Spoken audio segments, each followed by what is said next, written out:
Good morning সবাইকে। আর এই দেখো কলকাতা পাটুলি আমার বাড়ির সামনে কেমন জল জমে গেছে দেখো সবাই। আর এখন এই যে 5:48 বাজে, আমি এখন ভিডিও করছি। এই দেখো কেমন জল জমে গেছে, সব ডুবে গেছে। সারা রাত বৃষ্টি পড়ে দেখো সব জল একদম পুরো ভর্তি।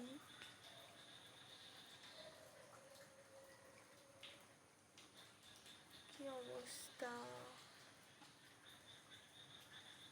একদম আমার পুরো এত জল জমে গেছে।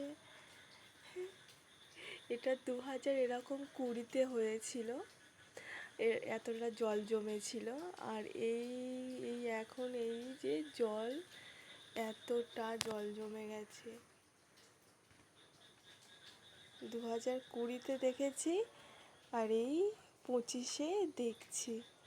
দেখো কলকাতা পাটুলিতে এত জল, ভাবা যায়।